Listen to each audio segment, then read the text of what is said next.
Ned, welcome to Teal Talk. Really appreciate the time. You got traded here over last summer, so not necessarily your choice how this would go, but all things considered, from whatever you expected to how things are at right now, pretty satisfied? Yeah, like you said, it was a little bit unexpected in the summertime there, but at the same time, after you get over that initial kind of shock period, there's a lot of excitement. We're coming to a new city, new team for myself. This will be the first time playing in the Western Conference. Right. So new experiences there, get used to playing against some guys that you only see once or twice a year maybe, and sometimes, depending on how the days were split, I didn't even play some teams. Right. You get a chance to do all that, and then, like I said, get to learn a new city, and then you come in and you get to meet 20, 25 new guys and a whole bunch of new staff and just see how things work here, and it's been awesome, very exciting, and as the year's gone, we've gotten better and better, and you can see the growth, and not only in individuals but as a team. Yeah. And it's just been very exciting and a lot of fun to be a part of it. Overall, good stats year for you, but specifically in that month of January, you really started to have some good games strung together in a row. Was it almost the point where you didn't want the Olympic break to happen? You wanted to keep it rolling through January and February? Yeah, it got to a point here in the last week where I was like, I'm ready to get back into it. Yeah. But I think we played a lot of hockey. We played almost, 55 games, right around there. Like that last stretch of 9 of 10 on the road was brutal too. Yeah. I mean, that was a heck of a way to go into the break. Yep, there a lot of back-to-backs in there. So yes. And everybody in the league's got to deal with it this year. Right. So I'm not using it as an excuse. No. But I think we were just that stretch of, like you said, 9 and 10 on the road. It was kind of catching up to us a little bit, and I think the break came at a perfect time for us, allow us to reset. And hopefully we can come out now swinging. As a goalie, to have a coach who is simply a goalie coach like Thomas Spear, what is that relationship like with him? What do you need from him? What do you want from him? What do you get out of him? For me, it's just honesty and a lot of communication and just being very upfront with things. I feel like I respond best to when we can talk through certain things and like I said, be honest and upfront about certain things. Don't sugarcoat it. Right. Like I know when I've had a tough night. I know when I've had a good night. I know when I'm feeling like when I'm in a little groove. Sometimes you need a little bit of like a reminder though that, hey, like, you're kind of cheating on this side a little bit, or hey, this is kind of creeping into your game a little bit, and that's it really. And like when. I find that when I have that good communication with him, and we're not necessarily trying to reinvent the wheel, but we stay on top of the details and the fundamentals, that we don't see those super low dips in my game. And there's going to be tough nights, there's going to be off nights, but I find they're less frequent, and we can kind of play at a little bit more of a consistent level, which at this level it's hard to do every night. So. He's been great. Like I said, communication's been great. The positivity, the energy that he brings every day, I think has been awesome, and it's allowed me to, like I said, perform at a level where I feel like I'm going out every night and I'm able to give the guys a chance to win. I'm not going to make this about you and your teammates, more so the overall goalie situation in the NHL. What is the toughest situation an NHL goalie can be put in? Is it facing a breakaway? Is it facing a shot through traffic or a screener out front where you just kind of can't see anything? Like, what's the hardest spot for a goalie to be in? I think it's that, like,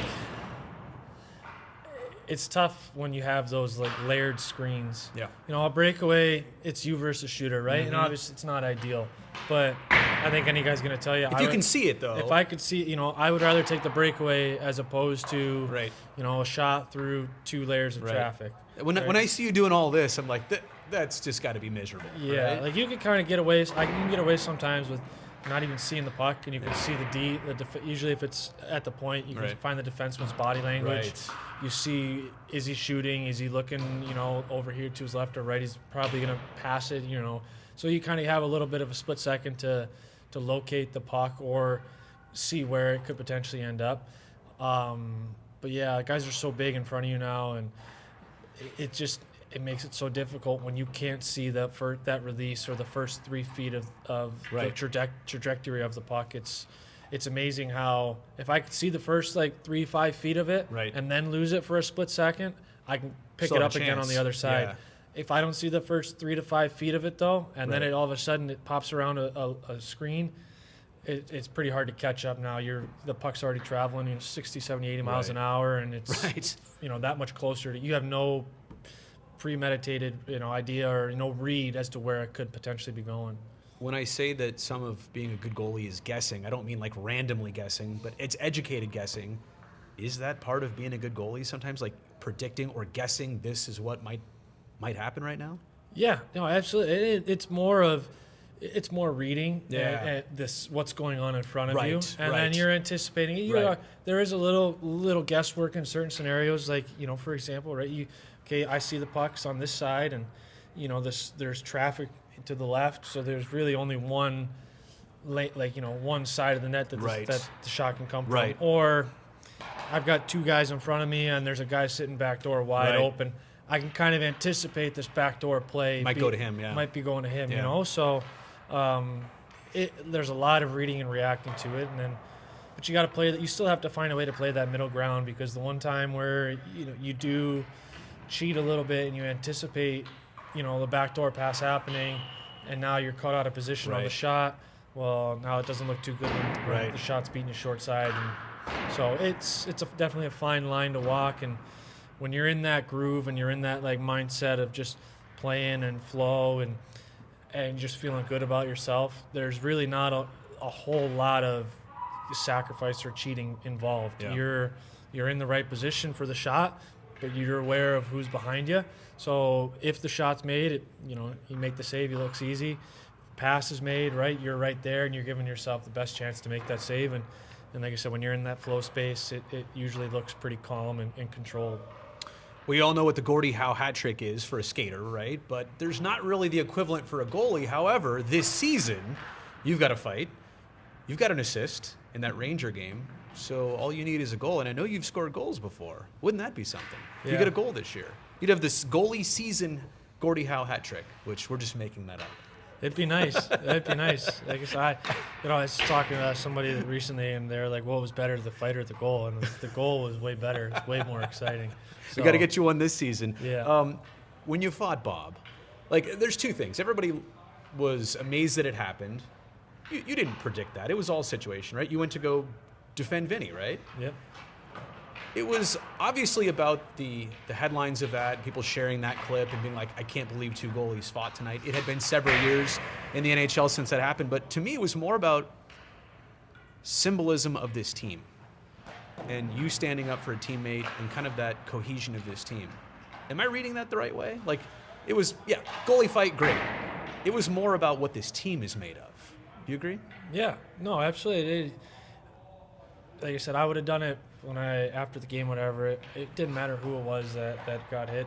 I would have gotten in there the same way. The same result would have ended up, right? So I think that's a good mark of how close we are as a team.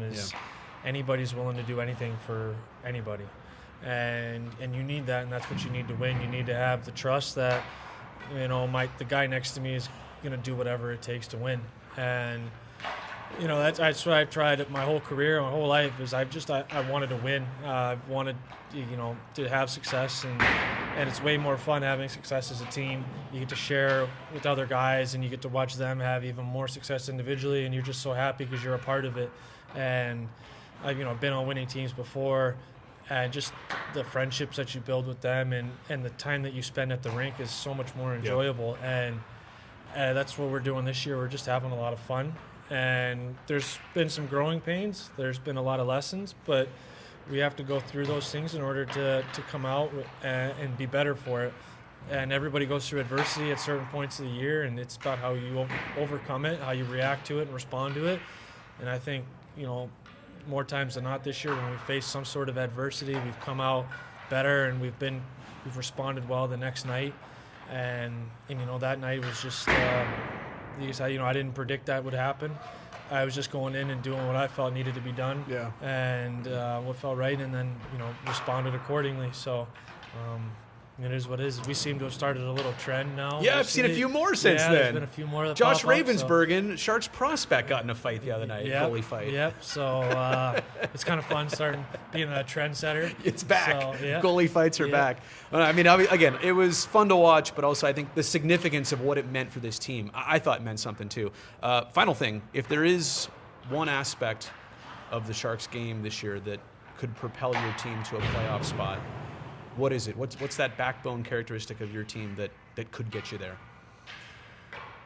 I think we just have to kind of be relentless, and that word, like, I feel like you can look at it differently from team to team. You know, everybody's got their identity and how they want to play and how they want to win. And, for example, I think like a team of Carolina, when they're relentless, it's just they're putting pucks behind you, they're forechecking hard, and then every time they get in the zone, they're throwing a puck on net. Like that's relentless. I'm not saying that's how every team has to play to win. That's not how we have to play to win. But I think you see the games that we've gotten out to a good start, or where we've jumped on teams and we've controlled a lot of the play and a lot of the momentum in games. We're making good hard plays. We're supporting the puck really well, both in the D zone, neutral zone, and in the offensive zone. We've got 2-3 guys around the puck at all times.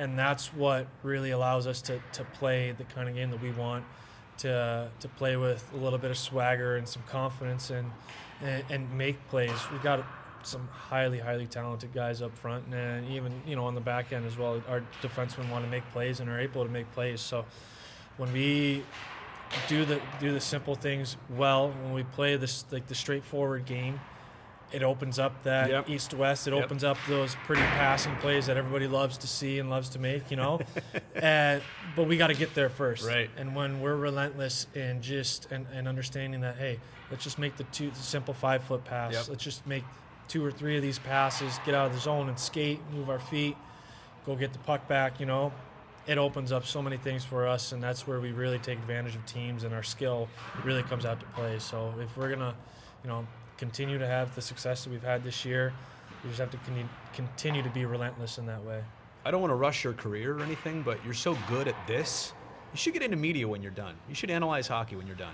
Hopefully that's a long ways away. Yeah, it is. Like we I can said, talk about take it your time, but in the 2050s. Yeah. Like maybe a good career for you. We'll Tigers see. fan, by the way, or is that just a souvenir? Detroit's home in the summertime, right. so I picked it up at a game one time, and they're on the rise again. Yeah, the scripted D is, I think, just a solid it is logo classic as well. So. It is classic. Ned, I really appreciate this. Absolutely. Yeah. All right.